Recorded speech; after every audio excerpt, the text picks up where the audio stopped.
raised in Yonkers and lived there many years. And then I went into the service from Yonkers. No, I went to Sampson, New York, is where the training station was then. Boot camp, they called it, yes. No, I got assigned to the Naval Air Station in Norfolk, Virginia. I was there for a year and a half, and then they sent me out to California, out that way. And then I wound up in Bremerton, Washington. And then from there, I went aboard the Franklin, which was in Bremerton. No, I was a yeoman second class. Yeoman second class. Yes, in the gunnery office. I worked in the gunnery. Well, we left in early March, and March 19th was the day that we were hit. We left early March to go out to the Pacific. And then on the 19th of March was the day that we were hit. We assumed it was a kamikaze, but it was not. He came, the Japanese, he was an overcast day, and he came down so very low so he could see us, almost. It was very low when he came in. He came down, and he just hit right over the flight deck, put one forward and one aft, yeah. On the hangar deck, actually. Yeah. And the first initial turn, I would say it was over 700. But in the final analysis, when you see that there's like missing in action, because you can't account for them. But in the final analysis, it was over 800 men. The gunnery office was below decks. I went outside to my locker. I was at my locker, and then all of a sudden there was a big thud, and some guy yelled out, "We've been hit." So he said, "Come on, we better head for the mess hall." See, the ship had air vents. And in the mess hall was where the air vents were. And that was the best place to be at that time. I mean, there was smoke where we were. Getting to the mess hall was hard to do because it was there was smoke and you could just about see.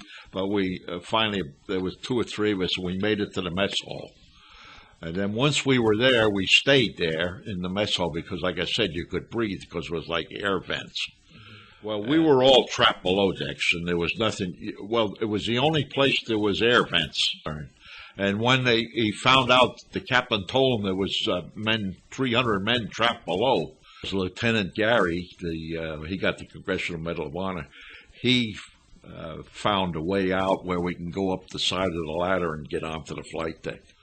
That's when he took action. He went below, and then he said, "Oh, I know how to get out. There's a ladder going up, the metal ladder going up the side, and we just have to push this." There was a screening like on the outside.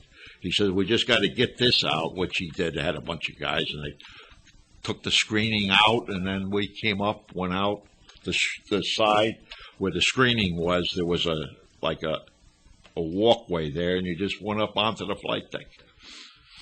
So he did that and saved probably 300 men. As soon as I hit the fresh air and got onto the flight deck, normally you would see, well, gee, that's okay. But with me, it took a reverse action, and I just kind of, buckled, so to speak. So I was gasping for air, so to speak. And then the next thing I look up, and there was Father O'Callaghan giving me a blessing. So I said, "Oh, boy." I knew I wasn't feeling too good, but I didn't think I was that bad. He came by. And I guess he probably thought I was dying. I don't know. I imagine he probably thought I was. But that was kind of, it was kind of an awakening. He says, "Oh, boy, wake-up call." What's going on here, Yeah, to see him coming with his hands crossed and giving me the last rites, I said, "Uh-oh, something's not right here." Yeah, so that's when I really... realized I knew I wasn't doing too good, but I didn't feel like I was that bad, But then I told him, I said, "I'm okay, Father. I'm all right. I'll be all right. It's just I got too much smoke. I inhaled too much smoke." I said, "But I'll be all right." So he said, "Okay, son." That was it. Later on, a couple of guys helped me up and took me on to the Santa Fe. He was all over the place. He was all over the ship. He was unloading ammunition. He was doing so much, it was unreal. He was, every place you could see, he was there, so to speak. He was getting people, for work crews and everything. He was all over the place. A couple of the guys, he got a crew with a bunch of guys with him, and they went and they got all the ammunition. Yeah, threw it over the side. Yeah, those I don't know what they were. They were like bombs for the planes. That we had so many that they would hook up. They had what they called great big ones. Oh, they were big ones.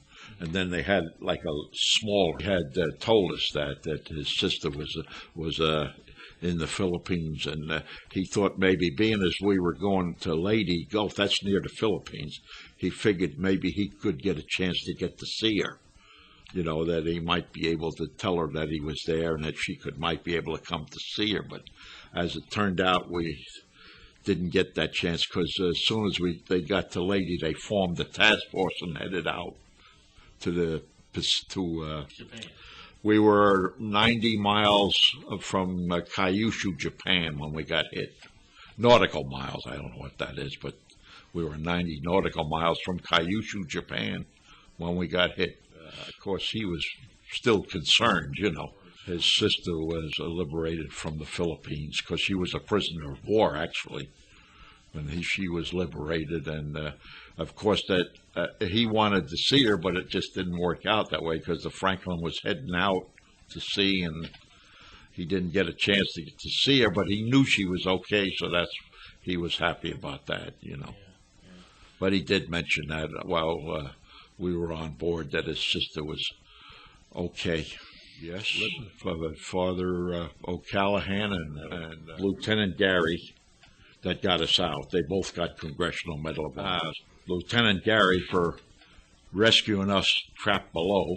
He was the one that, got us all out because like I said, he knew the ship so good that he was able to get everybody. There was like over 300 of us down there. And then he's the one that got us all out. And O'Callahan, and naturally, he got the Medal of Honor for everything he did that day, which was quite a lot. He was all over the place. I worked for General Motors, and then I got when you go into the service, they give you a leave, so to speak. So I just came right back in again after the war and wound up retiring after 38 years in General Motors. Yep, and I traveled the country. I went all over for General Motors. They assigned me all different places: New York to Jersey to Philadelphia to Georgia to Texas. I went all over the country, and then back home to Jersey. I went in 43. I was married in 44. I came home on leave and had a military wedding. I had a picture here somewhere in uniform. We got married. I was in uniform when I got married. It became official in the papers. All the New York papers had a big spread about the USS Franklin survivors and all that stuff. So actually, it was about the 26th of April that it was known to the public that the Franklin was bombed and everything. It was that. Then like I said, we were in the Brooklyn Navy Yard then, and then it all came out all about the ship and everything, and that's came out. Some guy came in and looking for Blanchard, and one of the reporters looking. I said, "I'm Blanchard." He said, "Well, we got a picture here of you, and we want to interview you." I says, "Oh, okay." And then they showed me to Father O'Callahan giving me the last rites, and that was the first experience. I'd have to say that, yes, definitely. Quite a day.